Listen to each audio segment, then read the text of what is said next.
Today we're going to talk about how to have a home birth in Ireland in 2018.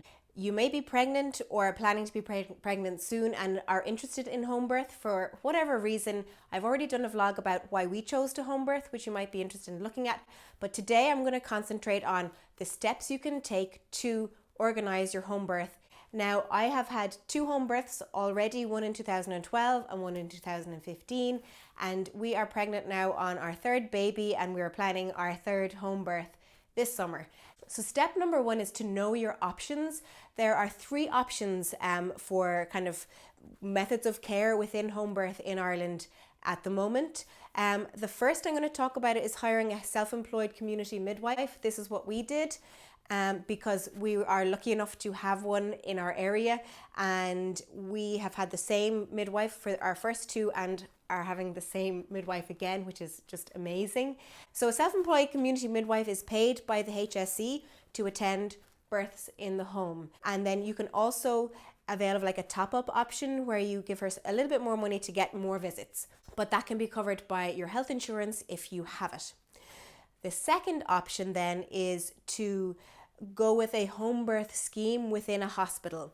There are several hospitals in Ireland that do this, not too many, but there are several, and it's good to check if that is an option for you, because that would be completely free, and it might be a nice option to start, if it's your first, or if you're your first experience of a home birth, because you also have, I suppose, the security of the hospital within that is connected to the midwives who work from the hospital and come out to attend at home. So then your third option would be to go with a private midwives, which can be a great option for people who don't have a self-employed community midwife in their area, or who don't fit into some of the tables that the HSE need you to kind of conform to for home birth, because I guess the private midwives assess each person individually. So if, let's say, you've had a previous cesarean section, then you would have more of a chance of organising your home birth with private midwives. The only downside with the private midwives is that it is quite expensive, but again, if you have your health insurance, that should cover most of it. So it's actually quite a good idea to look into what the options are before you get pregnant, or when you're early on, to know which route might be available for you, and what your options are depending where you live and the cost. Step number 2 then is to book your midwife. So depending on which option you choose, you will be like ringing your self-employed community midwife, ringing the private midwives, or getting in touch with the hospital and finding out exactly who your midwife is going to be. I suppose one of the benefits of either having the self-employed midwife or the private midwife is that it's going to be one person that you'll be dealing with throughout the whole thing.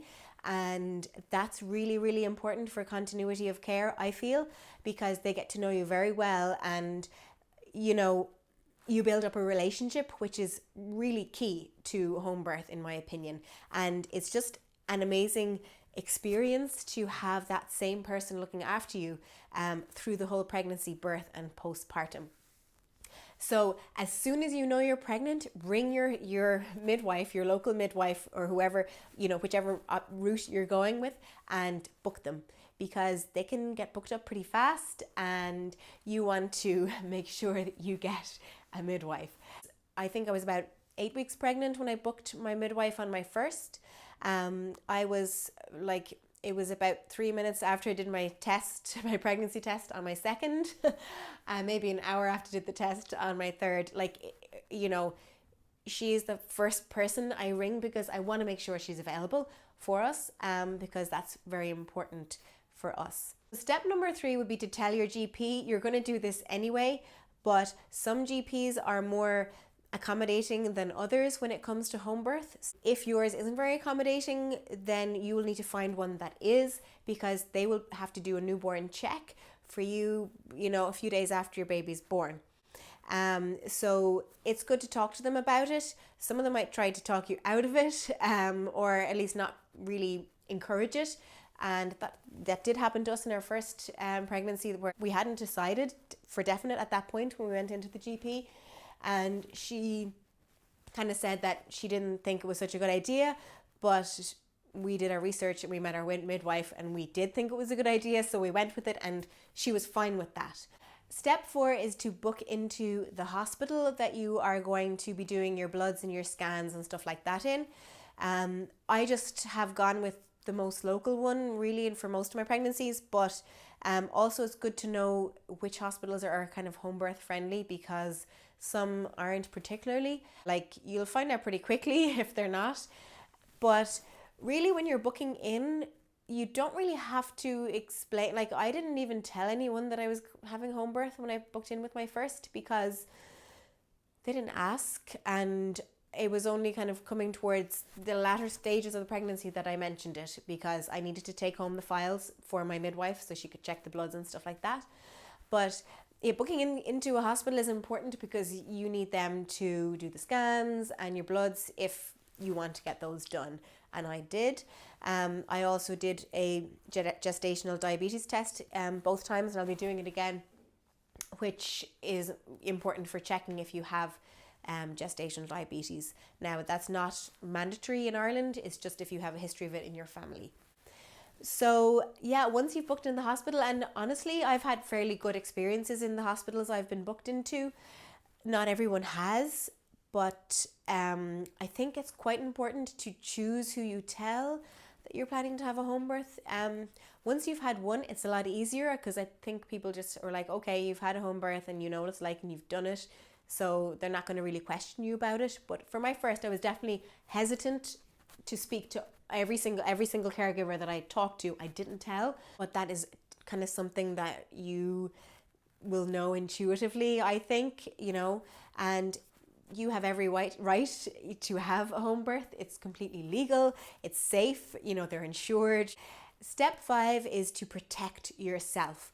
I think this is a really important, thing to know before you go about planning a home birth, because not everybody you speak to will understand your reasons why or be supportive of it. And that's okay. Everyone has their own opinion, but this is your birth, this is your baby, and it's your choice. So, you have to kind of protect yourself.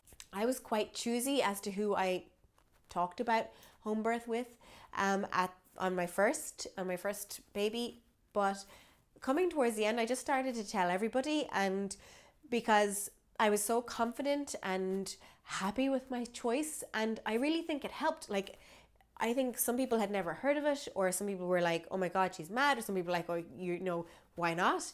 And I only really had 2 people question me on it, and I didn't really mind, because it's my choice. It's none of their business, really. Like, even really the only people that matter are yourself and your partner, because you're the ones who are going to go through it, and you're not going to do anything to put your baby in danger or yourself in danger.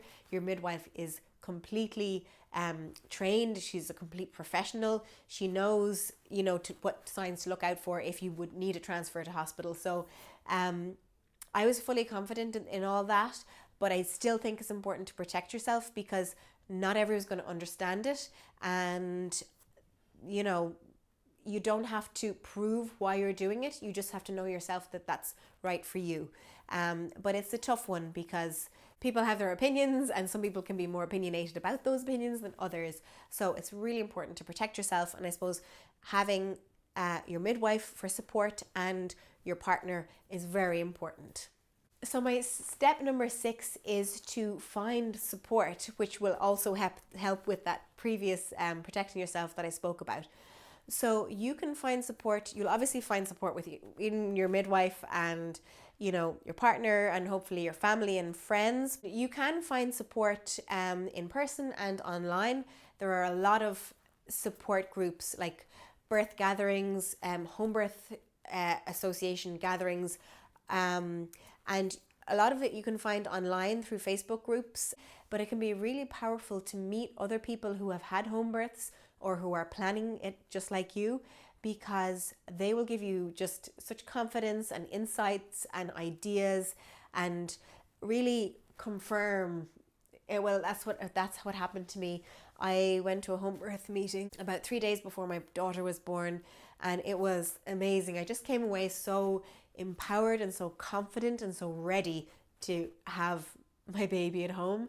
And again, before my second baby, we attended a home birth meeting. It was lovely to be able to share our experience there for myself and my husband, because he gave such great insight for the dads who were at the meeting, who wanted to hear, how it is for the dad. And at the moment I attend a local kind of a birth gathering group, and it's really lovely just to hear positive stories about birth and to be amongst people who understand why you might want to choose a home birth. So if you do your research online, you'll be able to find those groups, and it's a lovely kind of a community to find. There you have the 6 steps that I feel are important for preparing for a home birth or for planning a home birth in Ireland. If there's something that you can think of, if you've had a home birth and you think, oh, well, she didn't say such and such, let me know. Put it in the comments, because someone else watching this might like to know too. And if you have any questions at all, you can comment below, because I would love to hear from you. Thanks a million for watching, and take care.